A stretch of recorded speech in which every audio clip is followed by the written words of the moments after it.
Video देखने वालों को नमस्कार। आज हम बात करेंगे एलआईसी के बारे में। तो एलआईसी जिसके पिछले क्वार्टर के रिज़ल्ट जो है बहुत ही ज़बरदस्त आए थे, 5 गुना जो है इस कंपनी का प्रॉफिट बढ़ा था और उसके बावजूद भी शेयर में कोई विशेष तेज़ी नहीं हुई है। तो ये जो है कई लोग के मन में ये प्रश्न होता है कि 5 गुना बहुत बड़ी बात होती है कि आपका प्रॉफिट जो है 500% बढ़ रहा है और शेयर रिएक्ट ही ना करें। दूसरी कंपनियों का तो 10-20% भी बढ़ता है तो शेयर में अच्छी खासी तेज़ी हो जाती है। यहाँ तो 5 गुना बढ़ गया है फिर भी कोई तेज़ी जो है नहीं हुई है।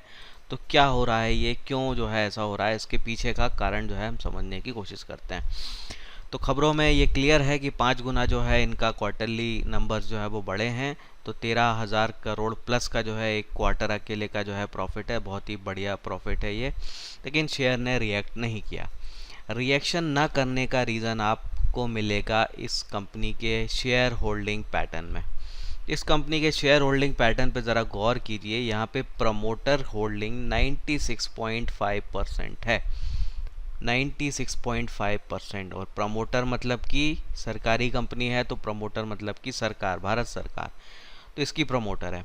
अब नियम के हिसाब से कोई भी कंपनी हो, लिस्टेड कंपनी हो, उसकी प्रमोटर शेयर होल्डिंग जो है मैक्सिमम 75% हो सकती है, 75%।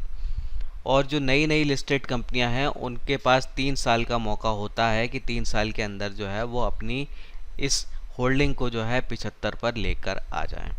अब यही जो है एलआईसी के साथ प्रॉब्लम है।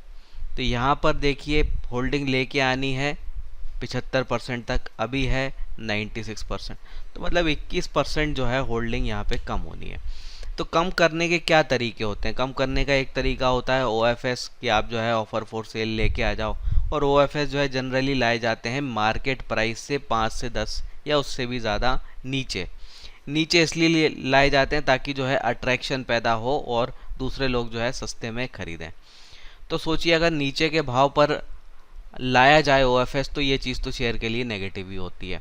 या फिर जो है दूसरा तरीका होता है कि जो है आप स्टेक डाइल्यूट कर दो, नए शेयर्स इशू कर दो दूसरी पार्टीज़ को, तो वो चीज़ भी जो है नेगेटिव ही हो जाती है शेयर के लिए। तो क्या होता है कि जिन भी कंपनीज़ में जो है बड़ी प्रमोटर शेयर होल्डिंग है और उनको अपनी होल्डिंग गिरानी है, कम करनी है नियम अनुसार, तो जो तरीके उपलब्ध हैं उस वो जो है शेयर के प्राइस के लिए नेगेटिव होते हैं। इसीलिए जो है क्या होता है कि इस प्रकार की कंपनियां जो है जब तक कि वो 75% तक पहुंच नहीं जाती, तेज़ी नहीं होती। तो 3 साल में इनको जो है ये होल्डिंग नीचे लेके आनी है। अब यहाँ पे एक बात की अटकलें और लगाई जाती हैं क्योंकि एलआईसी जो है एक नॉर्मल कंपनी नहीं है, ये संसद में कानून पारित करके बनाई गई कंपनी है। तो सरकार जो है यहाँ पे कुछ जो है विशेष जो है कंपनीज एक्ट में जो है कुछ बदलाव करके यहाँ पर एलआईसी के लिए कोई एक्सेप्शन कर सकती है कि उसके लिए जो है ये 75% वाली कंडीशन लागू ना हो। अभी तक तो ऐसा हुआ नहीं है, लेकिन अगर हो जाए तो ये चीज़ थोड़ी पॉजिटिव हो जाएगी शेयर के लिए।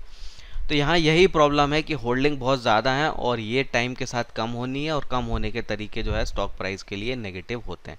इसीलिए जो है इतना बड़ा प्रॉफिट में जंप हो रहा है फिर भी जो है ये कंपनी का शेयर जो है रिएक्ट नहीं कर रहा है और दूसरी इंश्योरेंस कंपनीज़ के मुकाबले काफ़ी ज़्यादा डिस्काउंट पर ये ट्रेड कर रहा है।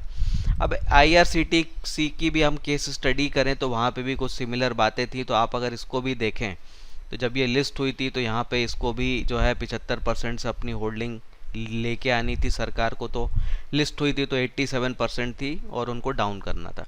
तो जब तक ये कंपनी जो है लिस्ट हुई लेकिन होल्डिंग कम नहीं हुई तब तक इसका शेयर भी जो है ठंडा ही रहा, चला नहीं। और उसके बाद जो है इसमें तेज़ी आई है जब वो 75% वाली कंडीशन के नीचे प्रमोटर होल्डिंग आ गई। तो यहीं पे जो है क्या होता है कि आपके जो बैरियर होते हैं वो बैरियर आपके समाप्त हो जाते हैं और फिर अगर कोई अच्छी कंपनी है, ग्रोथ वाली कंपनी है, तो वहाँ पे इंस्टीट्यूशंस आ जाते हैं और जो है वो बाइंग करने लगता है। अब देखिए यहीं पे ही देखिए आप आईआरसीटीसी के केस में देखिए 87% के करीब जो है इनकी होल्डिंग थी वो ड्रॉप हुई। उसके बाद आप इंस्टीट्यूशंस को देखिए, एफआईआईज, डीआईआईज, इन सब की होल्डिंग बढ़ गई, बाइंग जो है इनकी हुई और स्टॉक के प्राइस ने पॉजिटिवली जो है रिएक्ट भी किया।